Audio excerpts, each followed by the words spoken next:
अवधूत चिंतन श्री गुरुदेव दत्त श्री स्वामी समर्थ. माझ्या चॅनलमध्ये तुमचं सगळ्यांचं मनापासून खूप खूप स्वागत, आभार.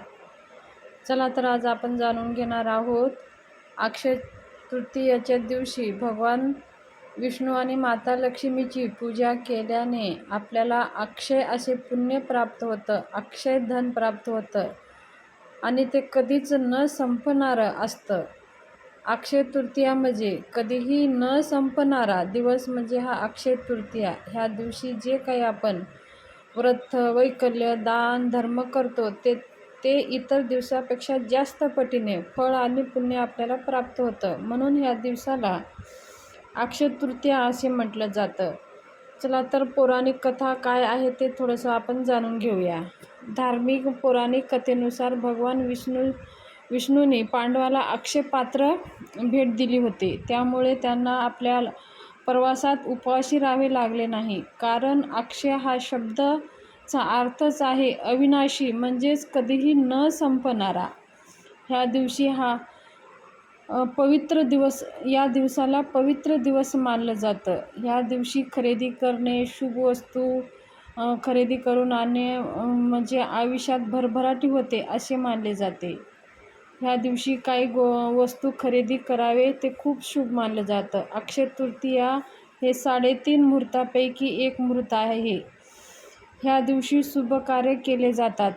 नवीन वस्तू खरेदी करणे, ह्या अक्षय तृतीयेला सोने चांदी घेणे अत्यंत शुभ मानलं जातं. तसेच ह्या दिवशी काही मौल्यवान वस्तू म्हणजे घर, गाडी ह्यासुद्धा खरेदी करणं खूप शुभ मानलं जातं. गृहप्रवेश, वास्तुशांती हे केले तरीही खूप शुभ मानलं जातं.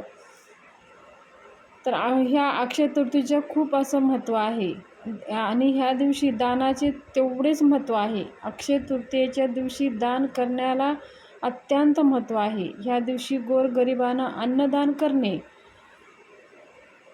म्हणजे शुभ मानलं जातं आणि पक्ष्यांना धान्य टाकणे, गरजूंना आवश्यक वस्तू भेट देणे हे सुद्धा महत्त्वाचं मानलं जातं. ह्या दिवशी तुम्ही कोणत्याही स्वरूपात दान करू शकता.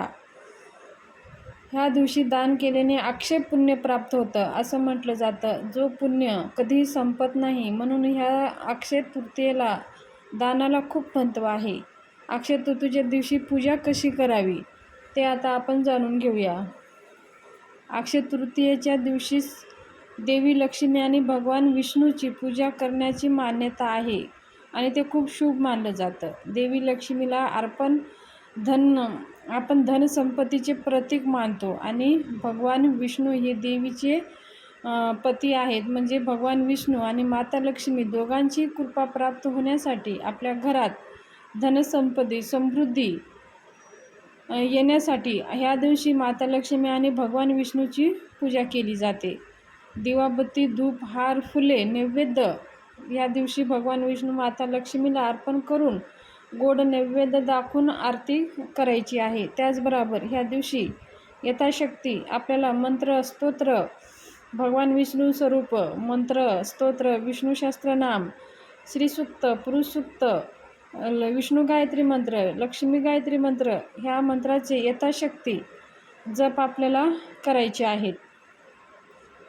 हे जप केल्याने आपल्याला भगवान विष्णू आणि माता लक्ष्मीची कृपा तर राहतच, पण आपल्या घरामध्ये कधीही धनधान्याचे भंडार कधी कमी पडत नाही. ते सदैव भरून राहतात. अक्षय तृतीया हा सण 3.5 मुहूर्तापैकी एक आहे हे तर आपल्याला माहीतच आहे. या दिवशी भगवान विष्णू माता लक्ष्मीची पूजा केल्याने खूप आपल्या घरामध्ये धनधान्याची कमी कधीच पडत नाही. त्याचबरोबर ह्या दिवशी पितरांसाठी सुद्धा काही असे विशेष सेवा केली जाते. पितरांच्या स्मरणामध्ये काही वस्तू असे दान केले जातात. म्हणजे आपल्या पितरांचं स्मरण करून आपण गरजूंना कपड्याचं दान करू शकता, छत्री दान करू शकता. एखादी जिथं सार्वजनिक ठिकाणावरती आपण आपल्या पितरांचं स्मरण करून गोरगरिबांसाठी पाणी पिण्यासाठी एखादी मातीचं माठ आपण दान करू शकता आणि त्या मातीच्या माठामध्ये पाणी भरून जो लोक पिईल त्यांची आत्मा संतुष्ट होईल आणि तेच पुण्य तुम्हाला लागेल. म्हणून ह्या दिवशी मातीच्या भांड्याचं दान करणं खूप शुभ मानलं जातं. त्याचबरोबर पक्ष्यांना खाऊ घालणं हे सुद्धा पितरांसाठी खूप शुभ मानलं जातं. जे गरजू लोक आहेत ते ज्यांना आता उन्हाळा असल्यामुळे त्यांना काय गरज आहे, कपड्यांची गरज आहे, छत्रींची गरज आहे, चपल्यांची गरज आहे. अशा वस्तू जर आपण गोरगरिबांना दान केले तर ते सुद्धा अत्यंत पुण्य आपल्याला भेटणार आहे.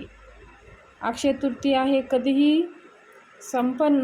अक्षय तृतीया म्हणजे कधी न संपणारा जो काही कर्म करतो कधी न संपणारा पुण्य प्राप्त होणार आहे. म्हणून ह्यालाच अक्षय टिकून राहणारा दिवस म्हणजे तो अक्षय तृतीया. वर्षातून एकदाच ह्या दिवशी यथाशक्ती आपल्याला आपल्या जेवढे जमेल तसं भगवान विष्णू माता लक्ष्मीची पूजा आपल्याला करायचीच आहे.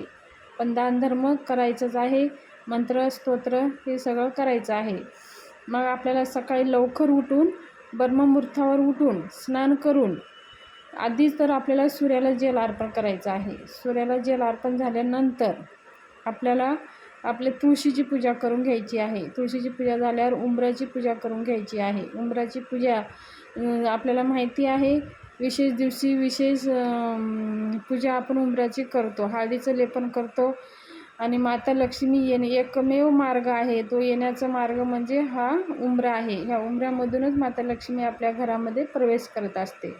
म्हणून आपला उंबरा आणि उंबऱ्याच्या आसपास समोरची सगळी ती जागा एकदम स्वच्छ नीटनेटकी ठेवावी. झाडून पुसून एखादी स्वच्छ रांगोळी काढून आपल्या उंबराची छानशी पूजा करून आणि दोन्ही बाजूला 2 स्वास्तिक काढून उंबऱ्याची पूजा करून धूपदीप ओवाळून घ्यायचं आहे.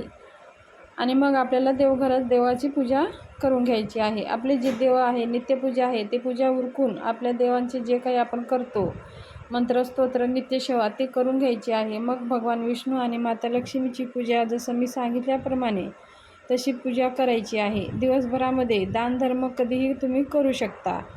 दिवसभरामध्ये कधीही पण करा, पण आवर्जून करा. आपल्या पितरांसाठी आपण दान करतो म्हणजे आपलं घटत नाही. कधीही बघा, आपण विहिरीतून पाणी काढत असतो तर विहिरीतलं पाणी ते कमी होत नाही, ते वाढत जातं. म्हणून हे मनामध्ये भावना कधी आणायची नाही. आपण जे करतो ते आपलं संपून जातं तर नाही, ते आपण जेवढं दानधर्म करतो तेवढं वाढत जातं. म्हणून आपली मनातली भावना असायला हवी की आपण दानधर्म जे करतो ते आपलं कमी होत नाही तर वाढतं. तर गरिबांना दान केलं, गरजूंना दान केलं तर आपलं घटत नाही, ते वाढत जातं. म्हणून मनाभावाने दान करा. गरजूंना दान करा, गोरगरिबाला दान करा, तुमच्या पितरांसाठी दान करा, पितराचं स्मरण करा, अन्नदान करा, कपडे दान करा, चपल्या दान करा, माठ दान करा. शक्य असेल तेवढं दान तुम्ही आवर्जून करा. बघा, तुम्ही ह्या अक्षय तृतीया मनाभावापासून जर तुम्ही ह्या गोष्टी केल्या तर पुढच्या अक्षय तृतीयापर्यंत बघा तुमच्या जीवनात काय घटित होतं. तर हे अक्षय तृतीयाविषयी तुमच्याशी माहिती शेअर करायची होती. माहिती कशी वाटली? जर माहिती आवडली असेल तर चॅनलला सबस्क्राईब करा, लाईक करा, व्हिडिओज जास्तीत जास्त ग्रुपमध्ये